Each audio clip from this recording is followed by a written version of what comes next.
Hi, I'm Rita Wilkins, also known as the Downsizing Designer.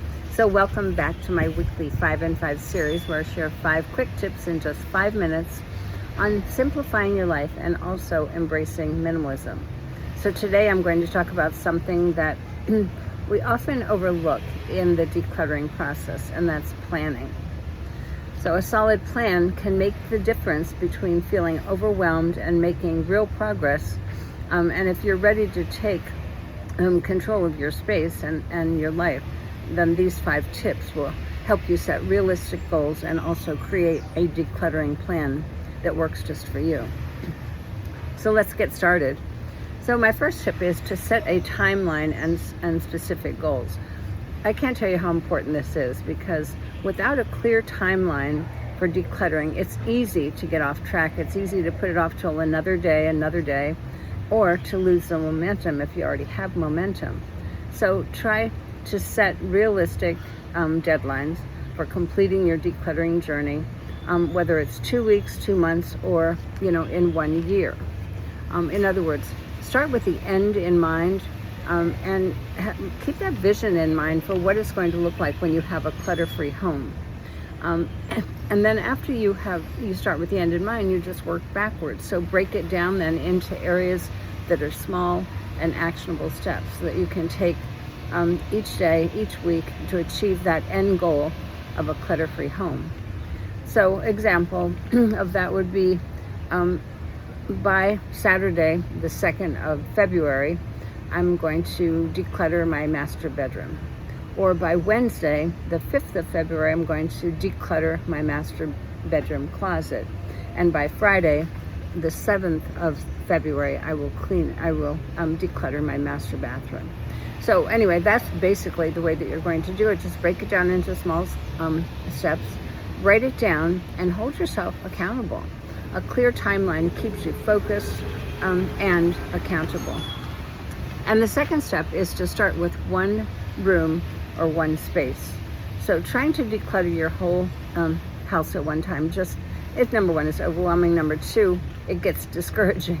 So choose one room or just one small area to start with, and that's like a drawer, a shelf, a closet, and focus all of your energy there before moving on to the next area.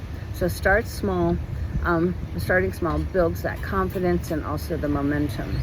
And then one quick win keeps you motivated. So try it and let me know how that works for you. And if it helps you to go ahead and keep going and keep motivated. Tip number 3 is to decide how much time to dedicate. So we all have busy lives, but when you have a plan, when you have a schedule, you're going to be less likely to put it off for another time. And without a time frame, the process of decluttering can drag on, leading to physical exhaustion and decision fatigue. So in advance of each decluttering session, decide how much time you'll be spending, whether it's 15 minutes, 1 hour, or maybe a whole afternoon.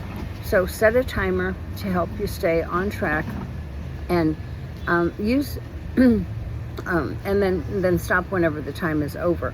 Now, what can happen, of course, is that you're still motivated, you want to keep going. That's fine, set the timer again. And of course, our schedules might sometimes get in the way, but if you want to succeed at decluttering, consistency and also manageable decluttering sessions are the most effective way, rather than that marathon decluttering day or weekend. And then, excuse me, I'm outside and it's windy. Then the next tip is to gather all of your supplies before you start. So stopping to find boxes, tape, markers, all of those things that you'll need. If you're doing that mid-task, it can definitely interrupt the workflow and that impeding your progress and your momentum. So before you begin, gather everything that you're going to need. I recommend just keeping a box, and if you know that you're starting in your master bedroom and the next room is going to be your master closet, keep that box somewhere close by, and have everything in it. It'll save you just a few more minutes and allow you to get started quicker. So this can also help you get focused quicker. And also, once you set your timer, it's almost like a ready, set, go. And then the fifth tip is to reflect on your why. So you all that do listen to me know how this is so important. When I did my downsizing journey, my why was I wanted to live a simpler life with less. And make sure that your why, whatever it is, you write it down. So your why is that clear vision and reason for wanting to declutter and downsize. And without it, you could easily lose sight of your motivation for decluttering. And before you start each decluttering session, take a few minutes to reflect on why you want to declutter. So is it to create a calmer home, to reduce stress, or make room for what matters most to you? It's a powerful reminder to stay committed and connected to your goals. So for me, I always wanted to have more time, money, and freedom to pursue passions that I previously had no time for. So, once I decluttered, then all of that came to pass. So there you have it. Those are my 5 tips for today. Sorry, it's a little confusing because I'm outside and there's noise going on, but I wanted to make sure that I got this in. So my 5 tips today help you to plan that successful decluttering journey and set realistic goals. And remember that decluttering is not about perfection. It's about setting a plan, breaking it down into manageable steps, and staying connected to your why. So you'll create that lasting change that you really want for your life and also for your home.